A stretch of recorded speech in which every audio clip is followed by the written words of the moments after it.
second last keynote of the day, and I hope you're really excited because that am I. I've been wandering around all day and just wanting to do this. So, yeah, my name is Pauline Wallander, and I'm here today to talk about adapting to an ever-changing social media landscape and how you can adapt your business to that to actually drive your business long-term. And I've been working the last 6 years with my fantastic colleagues at our company SocialView of tracking and analyzing how social media behavior looks like and how user behavior looks like and how you can actually use the most sophisticated marketing tool ever to drive your business long term. And I have thought about this, how I'm going to collect my findings into something today that is actual value for you, that you can take in and actually adapt into your business like right away and do something about. And when you're thinking about the development of social media and changing and stuff like that, I think you're thinking of news and new trends and what is new. And I can just tell you simply that there's a lot every day that is new, always developing, always something new functions, new trends, new channels that are adapting. And just to give you an insight, we have education in our team as a social media expert every week, just because there's so much new stuff entering and so many new things all the time. And we need to have a process that allows us to just throw one idea away the next day and give space for another idea, because the idea we thought was relevant today isn't tomorrow. And for you guys who, some of you are here today just because you want to have some of these new trends to tell your colleagues about maybe tomorrow and feel really proud of. So why are we having these educations for our team every week? And so it's because it's so much new all the time. And just to give you guys that are here for these trends a little bit of hint what is new, there's a lot, and some really cool stuff is, for example, Instagram is rolling out their in-app checkout. That is like amazing. That means that you're going to be able to actually complete your whole purchase as a consumer within the Instagram app without even leaving it. Or TikTok, that has now over 600 million users globally. And that may mean that you as a business, maybe you have to have a strategy within TikTok. Or that Snapchat, 40% of the users in Sweden are over 25 years old. I mean, how mind-blowing is that? Because you think, right, that, oh, it's just little kids on Snapchat, right? But I'm not going to talk anymore, actually, about trends and new stuff on social media, because it can be irrelevant tomorrow. And I want you to take with you something that actually can be useful for your business long term. And if you just hear my words, and if I'm just going to talk about trends, you're going to hear my words, you're going to take that trend, you're going to go to your colleagues, and you're going to maybe be the hero of the day, but you're soon going to realize that that trend is not working anymore, and you're going to think that social media really sucks. I love that one. Works every time. Because we are in an era of a change, and social media really proves that, but also other industries proves that. The era of change. I mean, look at the retail industry, turning upside down on everything we know and everything we used to know. I mean, I'm opening up a Break It every day, and there's a new retail industry or retail store that ends and closing. I mean, come on, what is it? So that's why I'm not going to talk trends anymore. That's why I'm going to talk about something that is actually more long-term, that actually is going to help you with your business in social media. That's why my session from now on, are about mindset. Because I think that mindset is something that is going to be the future for all marketing. It's going to be the future for those who want to actually drive their business long-term, either if it's on social media or some other channel. And mindset is the one thing that's going to distinguish them who actually success from them who actually are going to fail. And I have divided these mindset into 4 fundamental areas where mindset is really, really important. And the first mindset, or the first area of that mindset, is having passion for the customer journey. And with customer journey, I mean the steps from where you actually drive attention from a customer or a potential customer to the time when you actually get their interest, get them engaged, get them to actually purchase your product or service, and actually become a loyal long-term customer.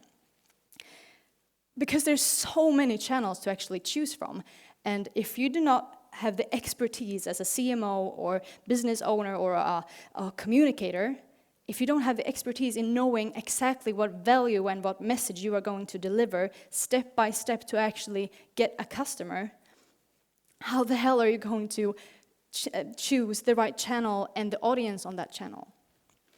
So this means two things. You as a CMO and a communicator or business owner, you have to know, okay, how does my customer journey actually look like? What are the messages? What are the value I'm actually going to deliver for you to attract new customers and keep them for a long time? And on the other hand, what part is relevant for me, or should I implement into social media? What part of my social or my customer journey is actually relevant for me to put in social media? And that is one of the most amazing things about social media, is that you can now implement actually all these steps. You can implement from the first step with a new customer or a potential customer to the step that they actually press buy. And you can track that whole journey.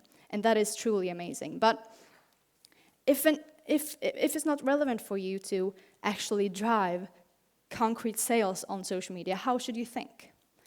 So what if we thought about customer journeys in a different way? What if we could pinpoint those steps that are actually relevant for us to implement into social media? Think of a business that knows that our sales is going to be done by our sales team in a physical environment one-on-one. Why don't we use social media just to get awareness of us, get the interest with that audience, and just warm that audience up before the sales team pick up their phone and actually call them? Or maybe I already have a really good customer base that I know that I have to engage, that I have to interest, that I have to actually get contact with. Maybe the stage maintain is a good stage for you to actually implement to get your business results. So the importance of the customer journey has never been bigger, because it can change whether it is this channel today or another channel tomorrow. And if you're not sure about the touch points you have to make with your customer, how can you even know your audience and where they're at? Which leads us to the second part on which the mindset is really important: your audience. And we are really good at actually having assumptions on what our audience, or who they are and where they are, and making very direct assumption on, oh, I have everything I know about my audience. But I hear assumptions like that every week, such as, young people can't be reached on Facebook. Yes, they can. They are on Messenger, WhatsApp, hundreds of third-party networks that are also in the Facebook family, so yes, we can reach them there. Or Twitter is only used by guys interested in sports and politics. Actually, no, 43% of the users in Sweden are women. And the top subjects here are like travel, education, and celebrities. Or there's only kids on Snapchat and YouTube. And like I said before, no, that's just false, because 40% of the users today on Snapchat are over 25 years old, and the average age on YouTube users in Sweden are 39. Mind-blowing, huh?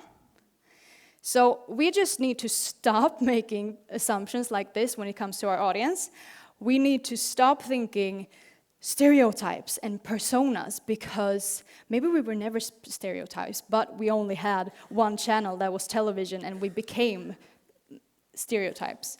But we just need to say goodbye to stereotypes, because it's not that definite anymore.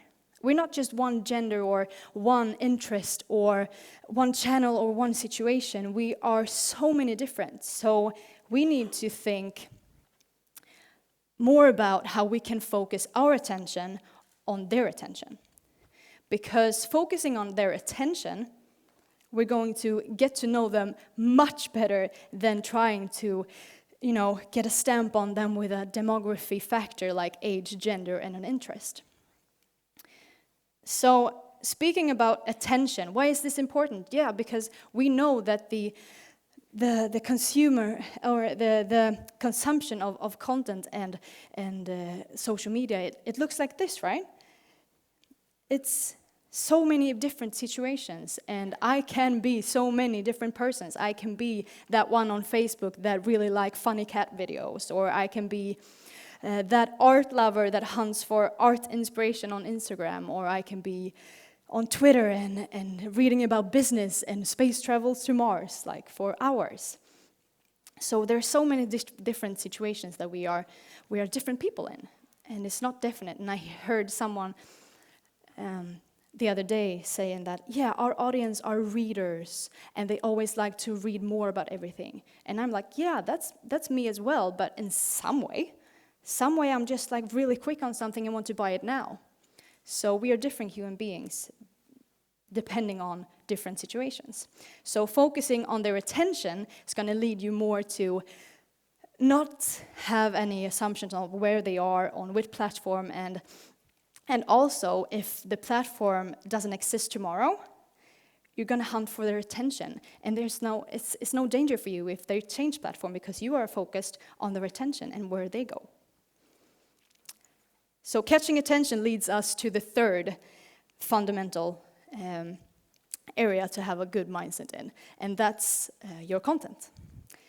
And content and creating the right sort of content for social media is not the difficulty here. The difficulty and the problem here is the fundamental process of actually producing content to social media. And how are we used to create content? Like, how have we done, like, for years? We have had a mindset on setting a really cool concept that can be fundamental for all our communication. We have a process that creates a creative idea and get a video from that, and we had a team that did it that are like the brand team or content production team. And that's going to result here in a television ad. So how do we create content today? On the exact same way, I would say. And this is a problem just because we get this really, really nice video ad that we put all our money in when the situation and the consumption of social media looks like this. So what if this one true video ad that we have worked on so long and get all these team members in and creating it, what if this one doesn't work? What if we have put all the money into one video ad? What do we do then? What is plan B? This is why we need to have a mindset within content that is volume. Because volume in content means that we see content as an asset for us. An asset for us to continuously becoming better, continuously creating more touch points with our audience for different situations and for different platforms. And volume can be resulted in different forms. It can be, for example, different versions, different formats, different angles on your single idea or content. It can also be different angles, different tracks, or different versions of your brand. Anyway, it just means that we need to see content as an asset for us to continuously becoming better. It's not just having one video ad anymore and putting all money into that. We need to create a process of becoming more agile in our way of producing content so we can quickly create more touch points, more chances for us to keep in contact with our audience. And also one thing that I think is really important when it comes to content in social media is we've been searching for that stand-out, eye-catching content so many years now, and me and my team as well. You're always hunting for that really cool idea that catches your attention and catches your eye directly and stands out. But I've thought, and I'm thinking, why aren't we just focusing on creating content that just fits in?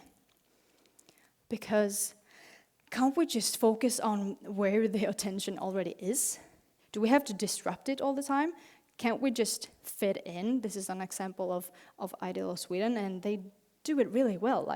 Why do I have to do something else? It's a billion audience here that actually talking about something. Why am I not just doing that?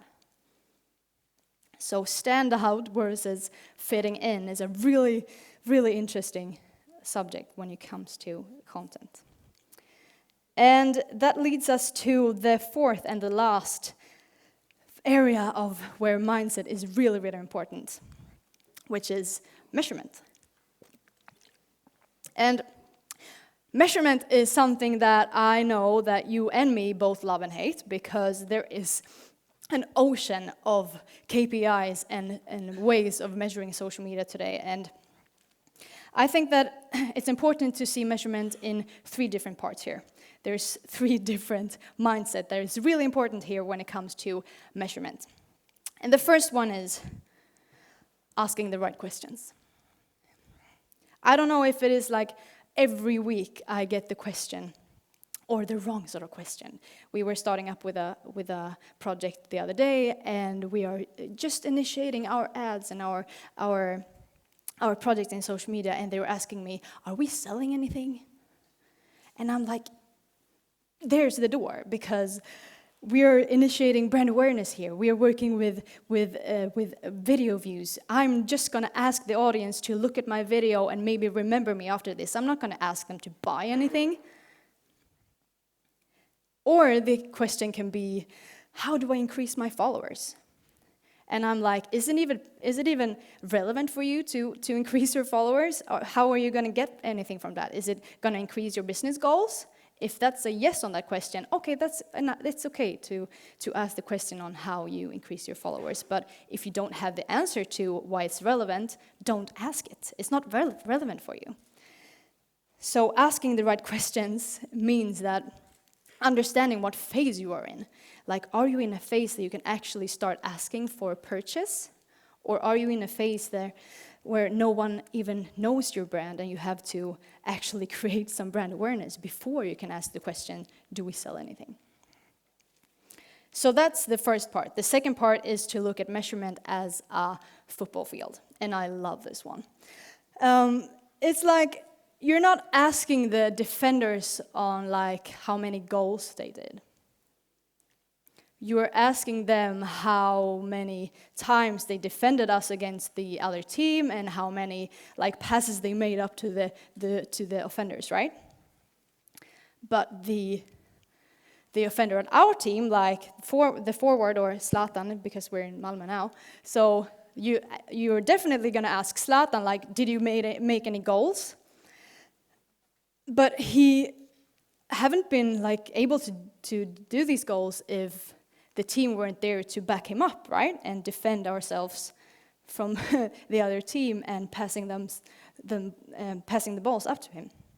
So what I mean by this and by this mindset, it's really important to see marketing as a team game and not just focusing on one channel and one specific ad even on that channel, because it's not that definite. You're not going to look at only the defender and say you did a horrible game because we lost. It's a team's game, and it's a game where everyone should work together rather than just looking at them separately.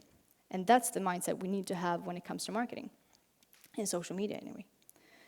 And the third and the last part about measuring is maybe the hardest one, but the most powerful one, I think, is the power to just stop measuring.